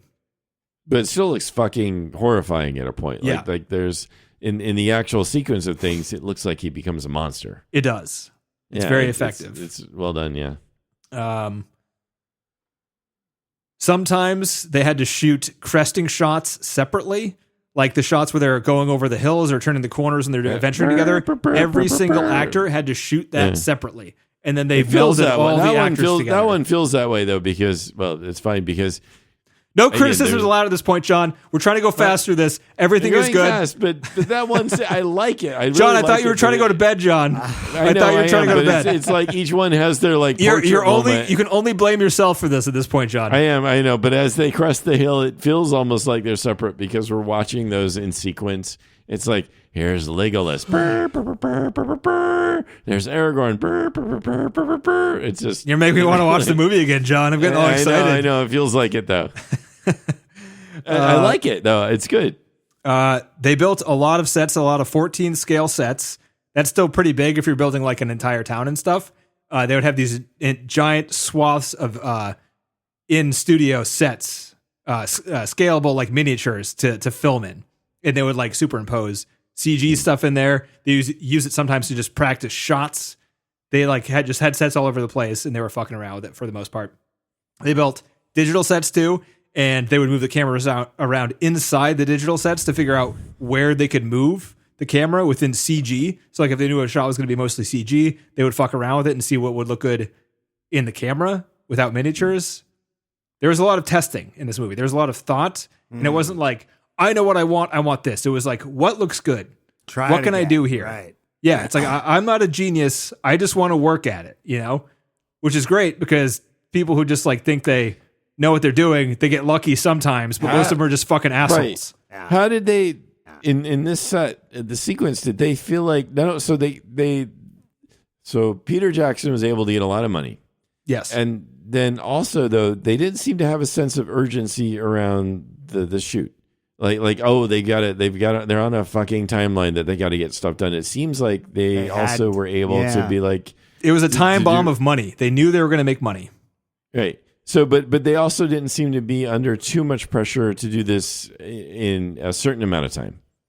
Right. I mean, they had a schedule, but it was a long schedule. Right. Because of the 3 films, I guess. But right. So it feels like this is unusual. Like they weren't a lot of the stuff. I'm talking like it went leisurely and they had a lot of time to experiment. Yeah. A lot of this stuff happened in pre-production with Peter Jackson's own money. A lot of it, like the pre-production while in production, there was a long period of that too. While they were filming, that was 17 months, and they had so many people working on it. They were editing at the same time. They were doing special effects at the same time. They were built. Everything was happening all at once while they were filming the movie, which also doesn't happen. Usually, it's in steps because you have a smaller amount of people.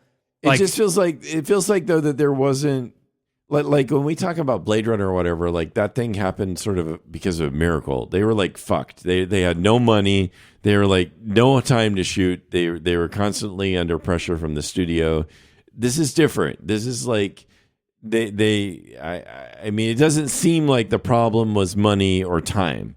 I mean, it doesn't feel like they were under that kind of pressure in this sequence and when they were filming these. Not that they were being lazy or not doing things. Everybody was working their asses off. The issue was trying to make sure everyone filmed around the frickin' moths being born. That was the most important shit. All right. To make sure that the corn schedule, the corn is ready, guys. Everyone get the fuck out here. Exactly. The corn's peaking now. We have 1 week. That's what seems very different about this is they were operating. They're focused on the illusion. The number one priority is focusing on the illusion or studio pressure of the world. They're operating with. They were under pressure. It was, we got to get this done in time for the plants to fucking be grown where they're supposed to be grown, or the moth to be like born. They somehow had this luxury to schedule everything around what they wanted. And that's pretty fucking unusual. I don't know if we've heard of this. It's not before. the Hollywood we usually hear about. No, and it's not Hollywood for a big budget film, for a huge production, either Hollywood or otherwise. I mean, New Line is Hollywood, but like they filmed it in another country for reasons like this for this reason, because you can't film this in LA or in the United States. But I don't even know. I don't know when. I mean, I'm sure there's other cases where auteurs have been given carte blanche to do whatever they want, and usually that goes south. But that they had, here's a lot of money. Take your time. Do whatever the fuck you want. You've got 3 films you're going to make. See you later. I'm not sure it's ever 3 films. Why would you give somebody 3 films and let them run? But they were doing like this at this point in time. They were doing dailies, and it was good the entire time. So the investors were. I'm sure there was timed money, and they were just like keep pumping money in because this is fucking great. Right, this is good. This is going to be like you. I mean, you see any of this stuff. The dailies looked anything like what they had when we see it. They looked good. Like, shit. Yeah. And so they talked about, as a side note, so usually when you have 1 to 2 to 3 crews, you have like half an hour, 45 minutes of dailies a day. 10 camera crews working at a time. They had 3 to 4.5 hours worth of dailies. Peter Jackson had to watch a day for 2 years. That's crazy. On top of everything else he's doing. They turn around and go make The Hobbit. Fuck. Yeah. Dude, maybe this he's just tired. He couldn't have slept. He couldn't have slept this entire time. Doesn't make any sense. All right. Mines of Moria door lights are the same shit you see in highway road signs. Shiny material. They just put it on the door. Super cheap. Put lights on it. Right. Bam. Oh, nice. That's a special effect. Look nice. The pond set was built in a parking lot behind a road. So like if you like behind the door to the Mines of Moria is just a street. And where the pond was a parking lot that they built a pool in. They put a bunch of shit in there, built it completely. Looks pretty fucking good. The sound of the orcs in Moria were possums. If you were wondering. Wow, no way, huh? Yeah, tortured possums. Nope, just regular possums. You ever heard of possum, John? Possums. They sound pretty fucking terrible. Oh, really? Yep. I didn't know that. Holy shit. The cave troll CG scene was done pretty early on in production because they knew it was going to be used to sell the movie at Comic-Con. Which it was. Oh, interesting. So that scene was Nice. kind of shown to the nerds at Comic-Con to be like, And this the is going to nerds be went good, wild. right? Yep. They're like, oh, yeah, that looks pretty good. The cave troll sounds. Or actually, do you want to get? No, let's not guess. Walrus, horse, tiger. 3 things combined. Nice. That's the cave troll. Nice. Cave Troll was good. Yeah. Let's see. The crawling of all the orcs in the scene in the Mines of Moria where they're coming down out of the ceiling, they just were rubbing shells against stone. Shit, really? It looked awesome. I love that scene. And too, when the Balrog shows up and then they all crawl back up. Yep. They're Fucking afraid. amazing. Yeah. It was so good. The blue stairs, motion control passes. They actually built a miniature of that fucked up staircase. They built a part of the set of that fucked up staircase, and a lot of it was CG. So like a lot of the actors jumping down the stairs and stuff was real. And then the set extensions were an actual model. It wasn't CG. And then like beyond that was CG. So it was like a bunch of different shit going on in that shot. The arrow into the head where, what's his name? Elf guy, Orlando Bloom. Legolas shoots the orc in the face. And then you see the arrow falling. Just a camera strapped to a rope moving towards the guy's face. They had to put padding onto the camera because it was moving so fast because actually the part of the plan was to hit the guy in the face.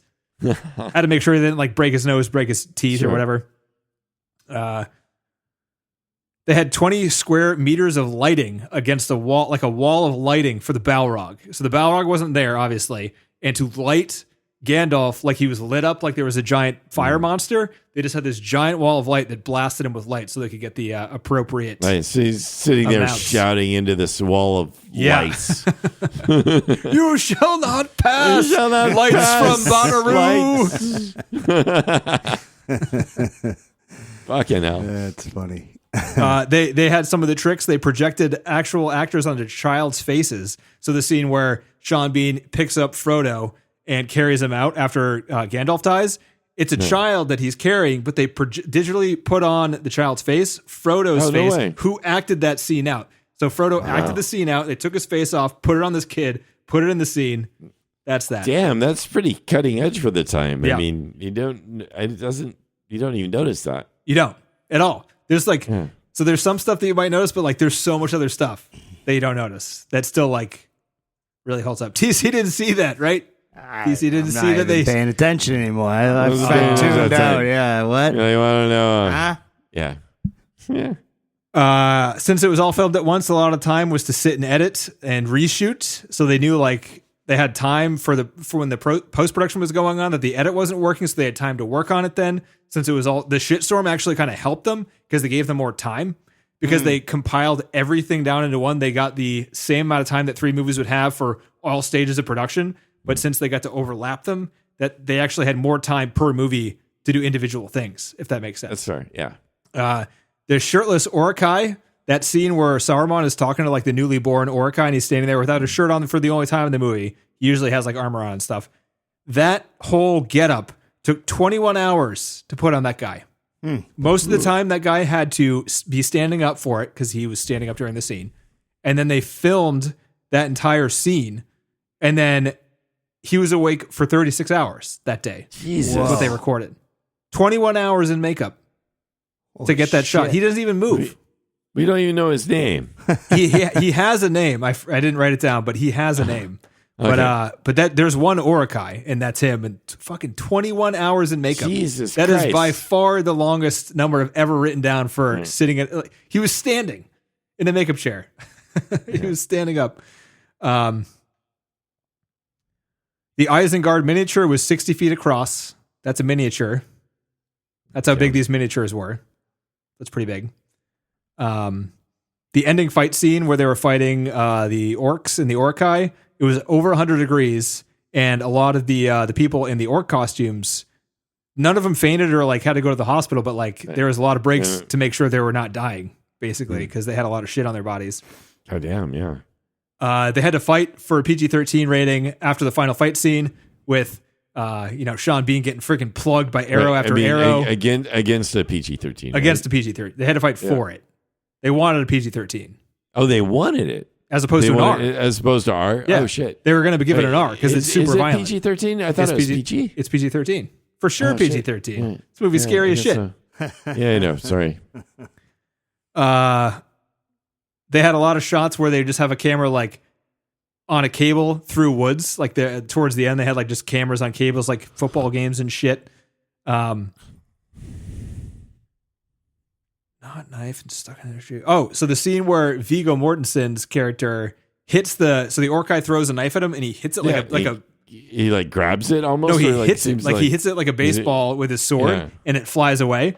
That was improv. So Viggo's sword was all metal. He was the only person in the shoot that wanted a metal sword because he's a fucking crazy person. Because he'd walk around outside of the set with a sword, swinging it around to get used to it. And he got pulled over by the cops twice outside of the shoot to be like, "What the fuck's wrong with you?" During that shoot, he convinced Peter Jackson to be like, "Throw this knife at me, I'll hit it." And the guy like threw it at him, and it was dulled, but it was metal, and he hit it. That's actually real, but then it flew into the tree next to it and stuck into the tree. The point of it stuck into the tree. So like the blade was dull, but the point was sharp, and he had it thrown at him from this fucking stunt double. Jesus. Yeah. Sam, he got pulled. What the cops pulled him over? What he had was he like brandishing a sword? Yeah, he was walking around the street swinging a giant metal sword around like a crazy person. What the fuck, dude? Are you all right? And he's like, I'm filming Lord of the Rings. We're like, I don't know what that is. You will check back with me in 5 years. We've heard that before, man. Yeah. The scene where Sam was walking into the water to get with Frodo at the end. They checked the area around where he was actually walking to this river for like glass and twigs and whatever. But they didn't clean out everything. He stepped on this giant twig that was sharp, got stuck into his foot, acted out the rest of the scene, got pulled into the boat. All that stuff is in the movie. And then they had to airlift him out because it was like through his foot. Oh, he acted through a giant twig through his foot in the shot that's in the movie because he's a fucking great actor, I guess. He's a man. Yeah. Peter at the beginning of the movie told everyone he wanted it to seem real. He wanted everyone to be representing real characters. He wanted everyone working on it to be shooting and making the movie as if they were recording something that actually happened. As if all these things happened in the real locations, as if all these people lived in reality. He gave this big ass speech at the beginning of production, and it went over really well, apparently. Well, I mean, it makes sense. Like, that's what Tolkien wanted. That's the whole point of what he seemed to value about his work too, was that he made it real. That was like the thing. And so sometimes the artist would bring a sketch and it would hit the first time. Like, to be like, oh, I want this orc in this outfit. They'd show it to him. Perfect. Get it done. Peter Jackson had a stamp. If people were worried about their ideas, like getting into the movie and not having a stamp, he had a stamp that he would get it stamped. So like a lot of people were getting stamps all over the place. And the Lucas Orcai had that too. was hundreds of sketches, hundreds of drawings. So like some of them were like instantly accepted. Some of them took hundreds of times to get it right.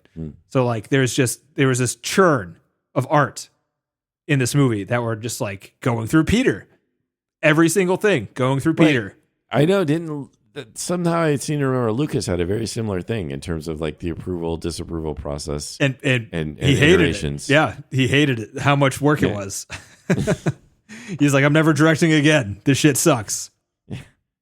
How much money are you going to give me for The Hobbit? Okay. Oh, I'll do it. Bree was built for the most part in an old Navy base. Most of that's new, like an actual set. The only CG shot of Bree was the very first one where it like pans up when they're walking into it. The rest of it was like an actual built out set. They built the elf sets in real trees. They didn't want to destroy any trees to build them, so they picked out spots in the forest that had area to build structure around trees, and they would build shit around the trees. So there were trees in all these shots, all real.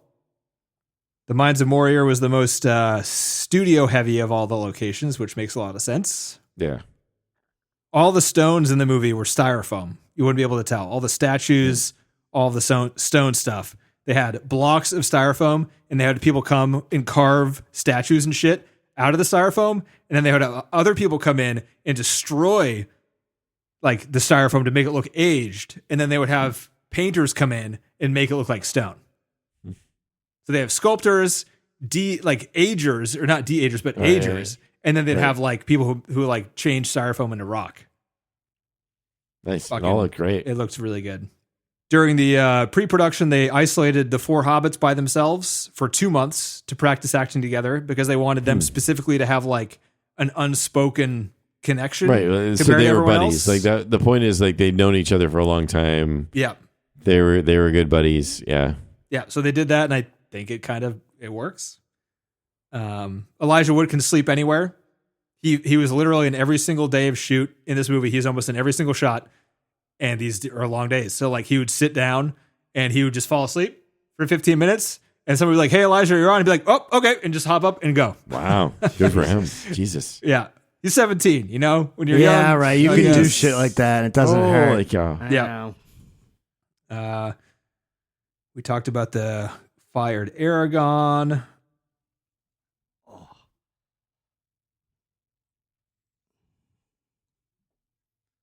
The 4 hobbits and Gandalf shared a trailer. That was annoying for Gandalf and fun for the hobbits. What? Ian McKellen was unhappy about that? What? Yeah, because they were kids. They were literal kids. Some of them were kids. They are kids. I can get that. Yeah, right. And he's trying to be a serious actor in his half of the trailer. There was a partition, but you could fucking hear things. And they would talk about how sometimes you just hear him go like, I'm fucking Gandalf and I'm pissed. You can see that. He's like a 50-year-old man or something, more than that. He's like, he was 58 or something like that. Yeah, like all these like stupid kids talking about God knows what. Mm-hmm. Yeah, that's funny. When movies film, usually you have a shot ratio of 12-1 or 15-1. Those are typical. That means the amount of film you shoot, 12, to the amount you use, 1. That's the ratio. This movie is 150-1. Holy shit. They shot 3.5 to 4 million feet of footage. Oh my God. Yeah, they just had endless budget. They just never mattered. That is 150-1. That's wild. Just throwing money out the window. That is wild. But still not over budget. This film did not like run over, right? It ballooned a little bit. They had, I think they were budgeted for 200 million, and it went up to 285. Yeah, but they were seeing the dailies, and they're like, "Fuck it, you're good. Don't worry." Yeah. You know, People were aware of what was going on, and they were okay with it. Yeah, it wasn't like there was this huge budget crisis or anything. Like, nah, you're all right. We're gonna make this back. Agreed. The first choice is for Aragorn. Any choice? There's two other people for Aragorn they wanted before they got Stuart Townsend, fired him, and then got Viggo. Two people they wanted. Viggo was unknown, right? Tom Cruise. Nope. Good guess. TC, you got any guesses? Do you care? Aragorn. Nope. Aragorn. Who was his first one? You're saying who was like considered for the role? Who they wanted to play Aragorn? Who could you see as a good Aragorn back in like the late 90s? No idea. Russell Crowe. Okay. All right. Yeah. Yep. And Daniel Day-Lewis. Daniel Day-Lewis would have made more sense. I don't know about Russell Crowe. Daniel Day-Lewis would have he's a swashbuckling kind of guy. Like he would have made it work. Yeah, Russell would have worked. It's funny because this movie won. So for Return of the King, it beat out Master and Commander, which is Russell Crowe. That movie is pretty fucking good too. It is good. Yeah, it is good. Yeah. Injuries. Orlando Bloom broke his ribs. He tried to do a lot of his own stunts, but he broke his ribs doing fucking horses mostly. Fucking horses, yes. Is that what you're talking about? Talking about bestiality? It's yes. The horse. How did you guess that? It's amazing that you guessed that, John. We're on the same level here. Knowing our experience in films, those horses are assholes. Oh, you're talking about horses. Okay. Yeah, in general, like if you're messing with the horses, you're gonna get fucked up. Aragorn broke his tooth in half, his front tooth. And in the beginning of the day, and he was just like, Peter, glue it back on. Peter, just do it. Glue it back on. It's fine. And Peter's like, how did he break it? Fighting. He's doing his fighting scenes. He hit himself with the hilt of the sword in the face. Shit. And his tooth broke off, and he was just like, Peter, seriously, glue my tooth back on. The guy's a wild man. And Peter's like, fuck you. I'm not doing that. We're hella lifting you to the dentist, and we're going to get fixed. But he was filming by the end of the day. Holy shit. He's good. They got a dentist on like roll call. That's fucking sick. They got helicopters. If you got helicopters, you can go fucking anywhere. Yeah, that's true. But you've got everybody Peter wanting to still take care of his actor there. That's good for Peter. Yeah, I mean, that's definitely. There's no way Peter is gluing this dude's tooth back on. Are you kidding me? That's very, he has to got all these. But no, they got all these special effects. They got like 10 special effect guys. That's adding $50,000 to the special effects budget to delete the glue off of this guy's tooth. No, he's like, I'm not wasting any film with the tooth that might look like shit. Right, this might ruin the production. You still have to look beautiful. I'm sorry, we're gonna airlift you out. Yeah.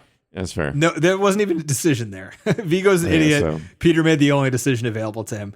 Gandalf, when he turned into when he was in Bag End and he hit his head, that was real. Boop. Nice. Real bop in the head. Liv Tyler stabbed herself in the leg when she was on one side of that river there when she was trying to when she was summoning the water horses and stuff. That's good. She had a sword. She was waving around. She stabbed herself right in the leg. Ooh, Viggo bruised his face because there's a lot of good surfing out where they were in New Zealand, and everyone in the cast would go out and have fun surfing, and he fucking wiped out. On his face, big old bruise. There's a scene in the beginning when they're in the mines of Moria that you only see one side of his face because the other side is all fucked up. So they had to redo the shoot to make sure you couldn't see his face. I mean, you got your acting career and all the money you're making there, but you really got to go surf. You got to get that in. It's important. Got to get it in. And then Samwise, the glass in the foot. It wasn't a twig; it was glass. Apparently, in the foot. Worse. Yeah. Well, maybe not worse. I don't know. A little cleaner to get sharp. out, I guess. All bad. It's all bad. They had 40 seamstresses. They made 19,000 costumes in this movie. They had 16 takes. We're like within 5 guys. 16 takes of Viggo throwing the apple at Billy Boyd's head. Mm-hmm. And Viggo's having a great time, and Billy said that his head hurt at the end of that shoot. He's just like, more food, hit him in the head. Right. 2 more pieces of trivia. Peter Jackson heard that they were going to destroy the Bag End set, and he's like, I don't like that at all. Like, how much would it take me to buy this stuff right now? So he bought the set and he put it in storage. So Peter Jackson has the Bag End set in storage, and at the time of the recording of the commentary, which was probably 15 years ago at this point, he was saying in his retirement, he was going to build a hole somewhere and put the set there. So he's going to rebuild it. So he's going to live there. That's what he wanted to do. Oh. And then The theatrical cut is Peter Jackson's cut. There is an extended version of this movie, but it's only to give the fans, the book fans mostly. So it's not what Peter wanted in that sense, or what? It's not. Peter wanted the theatrical cut. That's the director's cut, is the theatrical cut. Interesting. Yeah. Because he knew who wanted the extended version? I guess so. The studios that wanted to make more money, I guess, to resell everything. They just wanted to give fans extra scenes in the movie. And that's fair, but not Peter. I mean, Peter wanted it too. He thought there are some people that buy DVDs. Like, this isn't a part of the movie. So this box set is only the extended version. Yeah, you can't even get the theatrical. No, I know that's like, even like if I go and buy this on Apple or whatever, I can pay $18 and I can get either the theatrical or they're different sets of movies, right? I get to choose, and I don't want the extended, right? But you don't. I'm telling you, it's not. I love it. I love it, but it's enough. Yeah, but yeah, it's interesting that it's like that separate like that. So it's like they know if you want, they know there are huge fans that are like diehard fans. Give me more. Give me as much of this as you can give me, even if it's even if it's not as good, they'll love it. And I'm glad they have it. It's just definitely not for most people. Yeah, I just getting on the 3 hours of anything. It's hard to take. And with that note, John, very good. Very good indeed. All right. TC, this has been an exercise in TC's patience. This has been an exercise in my vocal cords, and this has been an exercise in John's alcohol tolerance. So that's all true. And I think I'm, excited to eat my dinner. Yeah, me too. I haven't eaten yet either. 9:30 p.m. But thankfully, top it's a 250. movie I loved. Top 250. Yes. TC. Yes. How could you say no? Well done. We beat you into submission. No, not even that. That's why I'm calm. Are you so TC? Can I ask you, after all that trivia and long-windedness of love from us, like, do you think of the movie differently than you did at the beginning of this podcast? Not really, because I already respected it. So, were there not things in like the making of it that are kind of just like, oh shit? Oh, it's unbelievable, right? And does that not raise your? I think what's more impressive is just how lucky these people were to be a part of something like that, because almost nobody in the movie industry ever gets to experience that. Nobody's ever been, able to just sort of explore ideas, test them, figure out if it works. And that's not even an option anymore. So no, there's no time. They don't allow people time anymore. Right. Well, and soon they will be having the robots do it anyway. There won't even be people. Yep.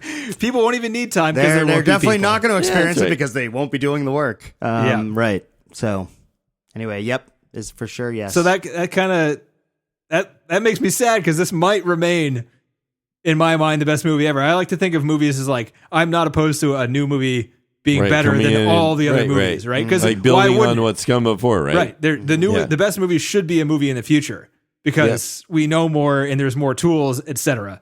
Right? But like, maybe not. Maybe that everyone's getting lazier about shit now. Yep. Maybe it won't. It can come from some other direction, some other place. Maybe not Hollywood, but they can come from other places. So that's true.